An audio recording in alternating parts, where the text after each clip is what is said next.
there. And we want to take you back up to Evans because we told you there was a briefing going on now at 5 o'clock, and we want to just listen in here for a moment. So have a look.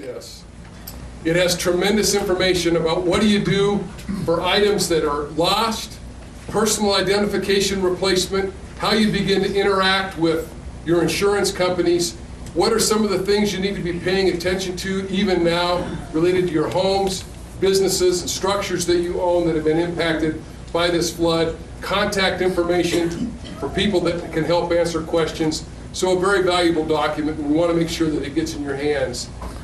For those that live inside the city limits of Loveland, as it comes time for you to get back into your residential areas and back into your homes, we're going to want to make sure that you've got credentialing to get into your neighborhoods. One of the primary objectives that we have right now is to keep people out of your neighborhoods that don't belong there so that we prevent predators, the criminal predators that would be looters and thieves, from being in there. So when you are going to get back in there, we want to make sure that you've got proper credentialing on your cars so that our staff on the streets know to allow access. Now let me tell you what this doesn't mean. This doesn't mean that you should go out after this meeting, put this on your car and go home. This becomes a pass when our city officials in Public Works and Water and Power say it's safe for you to get back in and they lift the restriction. Once that's done, then this becomes powerful for access into your neighborhoods. Last thing I want to say is Rose Miller is in your presence in this evacuation center. She served as a police dispatcher in the 1970s. She worked in the police department, lives at the mouth of the canyon, and at the time that she was working with us in the 1970s, she sold Mary Kay. And in the 1976 flood, when the waters were preparing to come down the canyon, she got on her phone and started calling her customers in the canyon saying, get out. And she's credited with saving a lot of lives because of what she did that day. She sits in here 40 years later and her house is gone.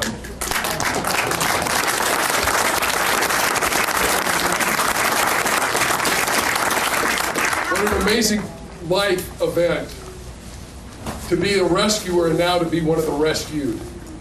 Ladies and gentlemen, Chief Randy Morawski now is going to address this dignified group of men and women that you are.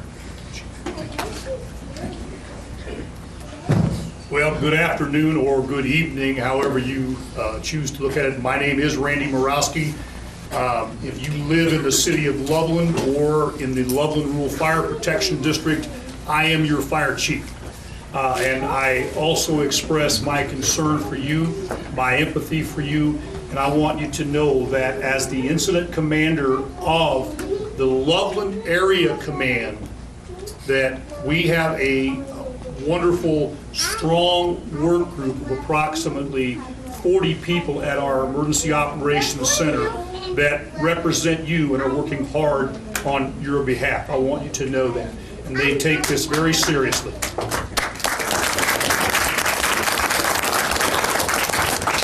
I need to tell you that as we brief you tonight, and I ask for your patience and your understanding, this is still a very, very active and very dynamic incident.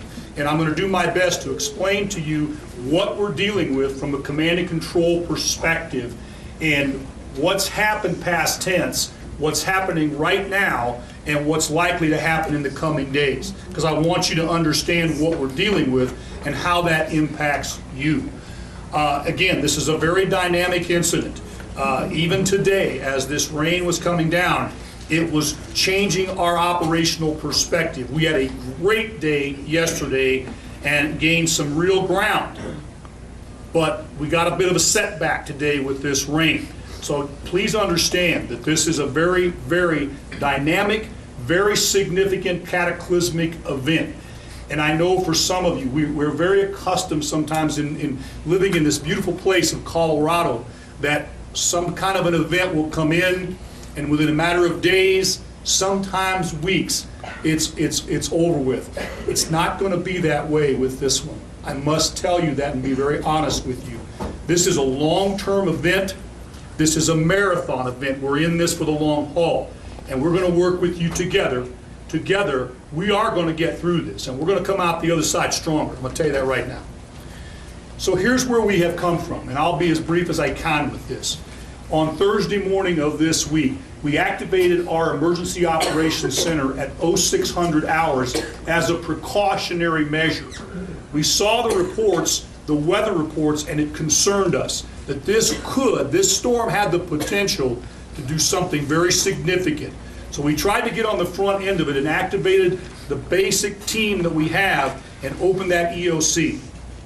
We are in our 4th day in our 5th operational period from there. Most of us, our days are 17 to 24 hours. So as Chief Hecker indicated, sometimes we don't get a chance to see much of the outside world other than that EOC. As I stand here before you today, that operational center is going full bore, and when I leave you tonight, I'm going to head right back over there again.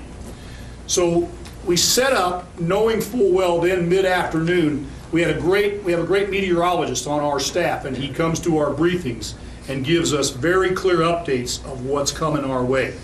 And we knew mid-afternoon on Thursday we were in for some really, really difficult days.